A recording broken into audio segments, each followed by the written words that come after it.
Hello everyone, welcome to an indoor edition in the indoor garden at Rivera Urban Homestead. Today we're going to talk about microgreens.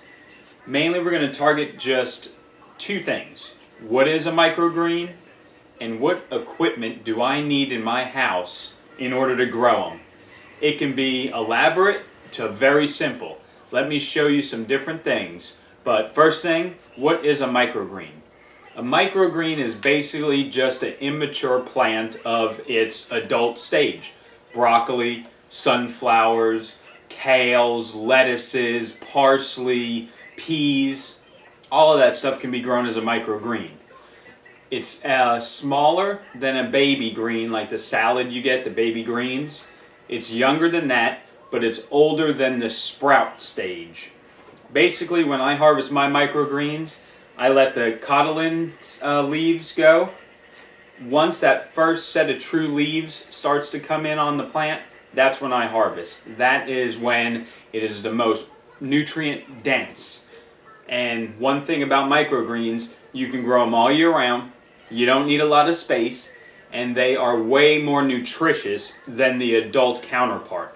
So I can grow this big old broccoli plant and cut that broccoli head off like I do out in the garden. I love doing it. Cut that off and eat that. And it's good nutrition.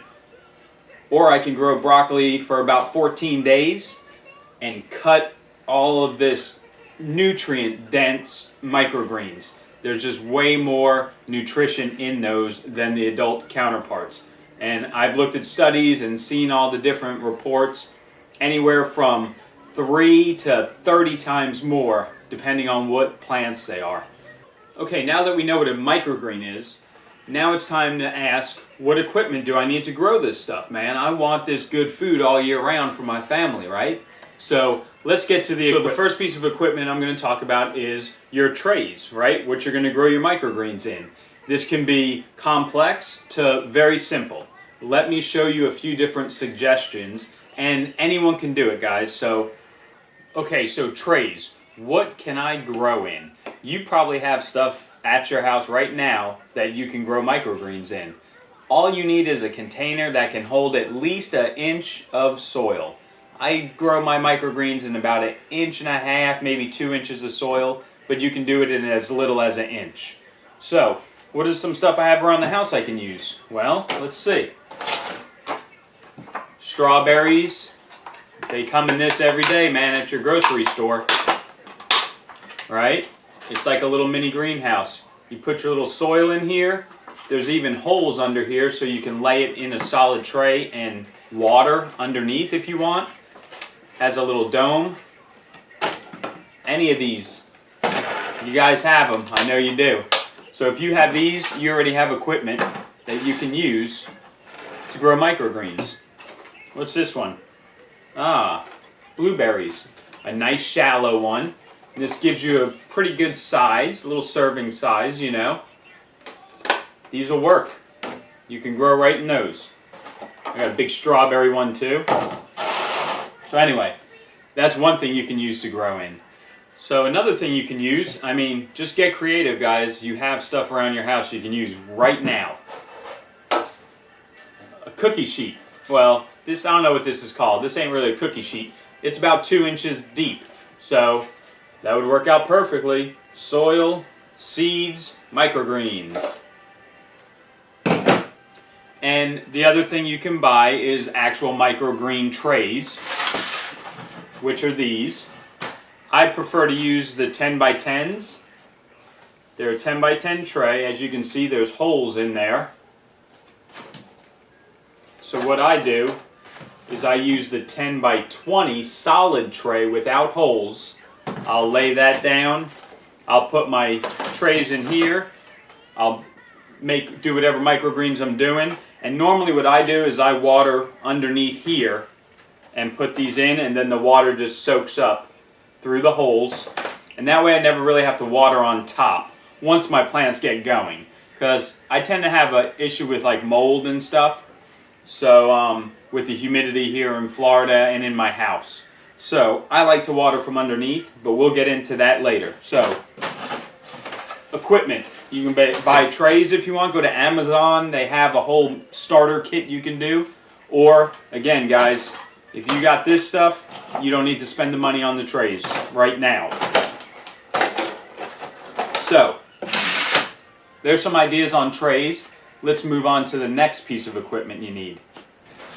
Alright, I just brought you outside for the soil portion. I didn't want to bring all this indoors. But anyway, I get organic potting soil. I'll mix in a little of the black cow, a little bit of the worm castings, a little bit of my trace minerals, and I'm going to maybe start incorporating some of this kelp extract in there as well. Just a little bit into the soil.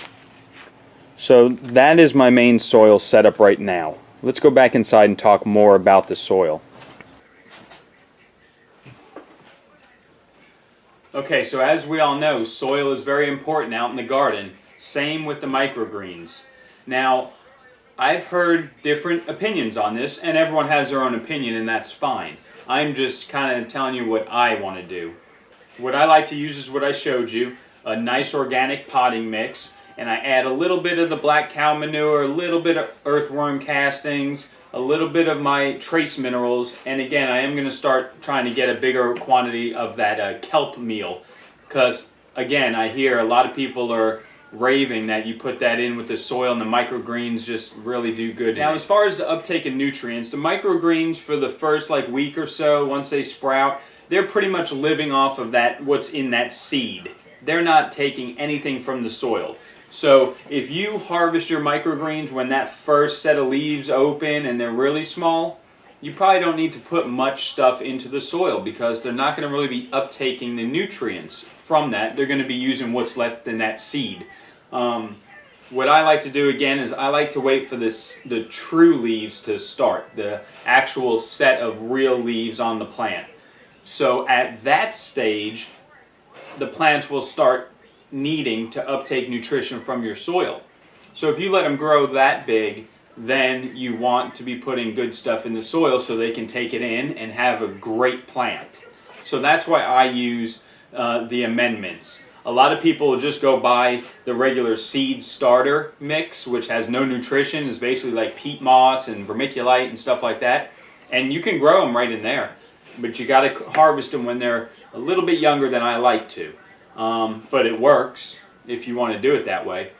I'm into the nutrition factor, the trace minerals. I want those plants to have as much possible nutrients they can get.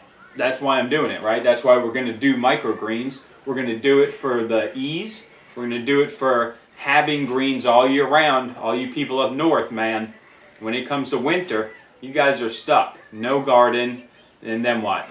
Then you start your microgreens, man. Get to it. It'll keep you sane in the winter months. I can garden all year round over here, but I still like these microgreens, man. I like to do them. I like the nutritional value. So, and the tastes are amazing. There's so much taste in these microgreens, right? They're very impactful. Like, there's some spicy ones, man. There's some really mellow ones, but the flavors are just intense in these little guys. So soil is very important. I use that, and like I said, you only use about 1.5 inches in each tray. So you're not going to be, those big bags I have out there would probably last me a month or more doing microgreens with them, depending on how much I am planting. So there's soil. Equipment number 2. So now let's see what we need next to grow these beautiful microgreens. Okay guys, so the next equipment you need is watering devices. Now if you're growing in a greenhouse and you have garden hose access and all that, that's wonderful. Have that setting like at a shower or even a mist, because you don't want to have a direct stream going into the little trays and mess up all your seeds. Like this little guy, I mainly use this for my house plants, but there's no, it's just a straight stream. So what I do with this is I'll water underneath on the solid tray and then let that water absorb up through the soil from the holes in the bottom of the other tray. So another thing I just bought is this handy mister. Pump it up, sprays a nice mist. You can adjust the tip. I use this when I initially get the seeds going.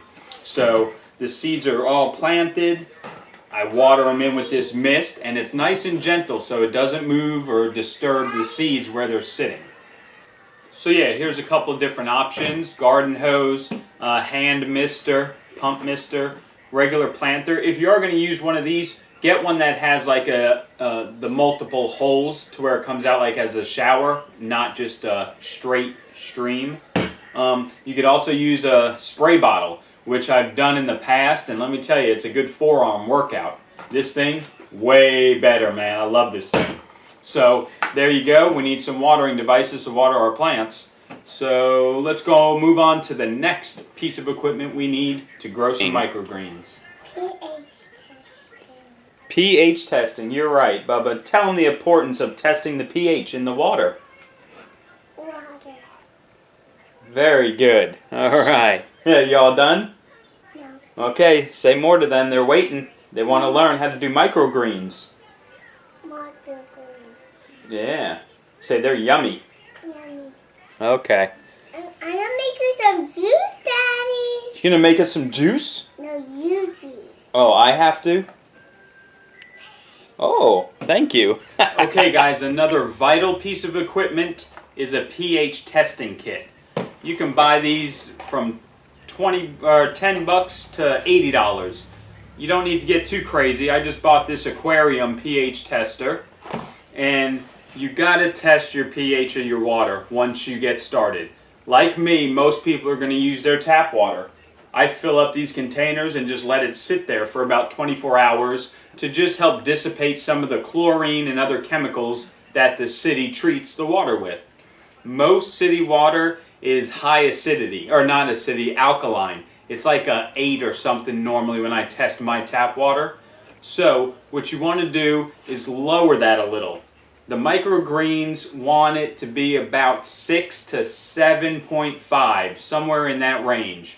So if it's too low or too high, your microgreens won't uptake the nutrition, right? That's just like every other garden, everything. You can have the most nutritious soil, but if the pH is wrong and the plants can't take any of it in, it's kind of pointless. So, main thing you really need is a pH tester. And on another video on preparing the water, we'll go over how to use it and how to lower and how to raise and all that good stuff, your pHs. But definitely get a pH tester, and then we will talk about how to lower it with simple little things like lemon juice to make it a little more acidic. Yeah, just a little helpful hint there, but we will get into that a little more in depth on the getting your water ready for your microgreens video. But for now, go grab you a pH tester. I bought this at the pet store, so you could get it there, you can get it at any home garden center, anything like that. So go get one of these. Okay, and another piece of equipment we're going to need is some type of light source. Now with microgreens, you don't need something directly over them like you do when you're starting tomatoes and peppers so they get leggy. You kind of want microgreens to get a little leggy, so they're nice and long when you cut them. You have some good microgreens. This light right behind me is just a shop light I bought at Lowe's with some T5 lights in there. It is really low. I don't know if you can see it from there, but I have tomatoes and peppers and stuff growing under here, so it's really low for them. But you can get one of those, mount it high up on your ceiling, and that would be fine to just broadcast a nice light over like a table like this or something. Or if you don't want to buy lights and all that, if you have a south-facing window that gets some nice light throughout the day, set up your little microgreen setup over there. The light through the window will be plenty. As long as you have good lighting, you will be able to do microgreens. I prefer to put them under these lights just to make it more optimal for them and to get them growing quick. But right by a window will work just as good. And something I like to use on occasion is fans. It gets pretty humid in here, so sometimes I like to just keep a fan just on low, broadcasting a nice low breeze through my microgreen table. Because if I start growing at multiple numbers of trays, the humidity levels kind of go up in those little worlds in the trays and stuff. So a nice little fan, even just a little guy like this, put on a table next to where my greens are, it tends to work really good. So I do like to have some air circulation going. Again, you could open your window if you want or something to that effect. But nice little air circulation, especially in the lower humidity states. Alright guys, and here's just a few other things you might think about getting. You need some good scissors to be able to harvest your greens, to cut them. Ziploc bags is what I use to store them in the fridge. They normally keep for about a week or so in there. So just treat them as you would any delicate salad green. I have a scale I use because I like to know how much I'm getting out of each tray per seeds. So it's just nice to keep track of. I know I can get almost a pound of sunflower microgreens out of a 10 by 10 tray. So just something nice to have, not necessary. These aren't necessary either. I got this for Christmas last year. And these are just mason jars with different grid tops. I use these when I am soaking my seeds that I'm going to soak for a couple of days. And then you can rinse them out, and you know, the lids are pretty cool, and then they have different diameters for the different sizes of your seeds. So that's not necessary, but it's just kind of a fun thing I got for Christmas.